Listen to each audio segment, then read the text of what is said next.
আমি কয়েকদিন আগে আমার ঘরের মধ্যে আতরের ছোট ছোট বক্স আমি কিনেছি ব্যবহার করার জন্য। আমার ছেলে বয়স 5 বছর শেষ হয়েছে, 6 বছর চলে, আব্দুর রহমান আল আদিল। আমার মেয়ের 8 বছর বয়স। তো এমন সময় মেয়ে ছেলে সবগুলো আতর নিয়ে নিয়েছে। নেওয়ার সময় মেয়ে বলে আমাকে একটা আতর দাও। আমার ছেলে 5 বছর বয়স, ও তার বোনকে বলতেছে, এই তুমি আতর নাও কেন, তুমি না মেয়ে মানুষ? কথা বোঝেন?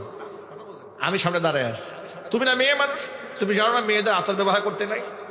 আমি হতবাক ওর দিকে তাকায় আছি, কি বলে একটু শুনি।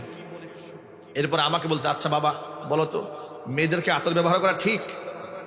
আমি বললাম, তা তো ঠিক না।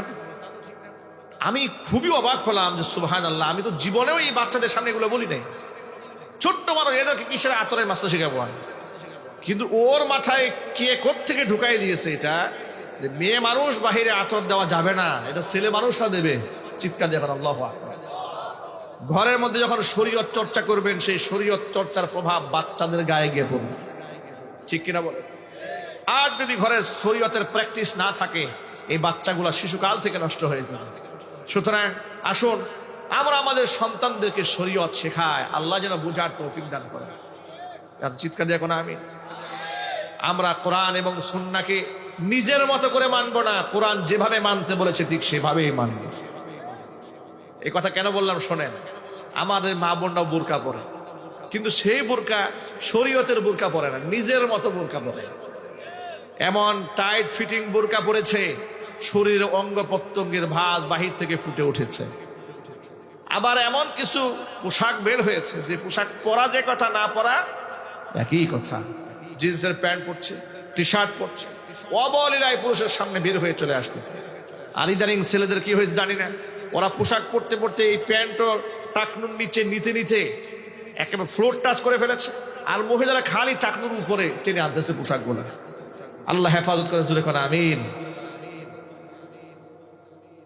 কিয়ামতের ময়দানে দায়ুস ওই সমস্ত পুরুষদেরকে বলা হবে, যে সমস্ত পুরুষরা তার স্ত্রী কন্যাদেরকে অশ্লীল ভাবে পরিচালিত করেছে।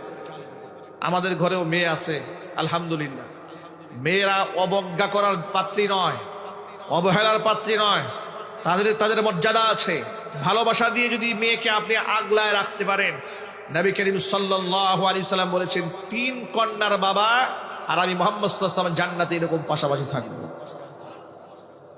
উম্মুল মুমিনিন মা আয়েশা রাদিয়াল্লাহু তাআলা আনহা বলেছেন, একজন মহিলা আমার কাছে আসলেন সাথে 2টা মেয়েকে নিয়ে। এত ক্ষুধার্ত মহিলা নিজে এবং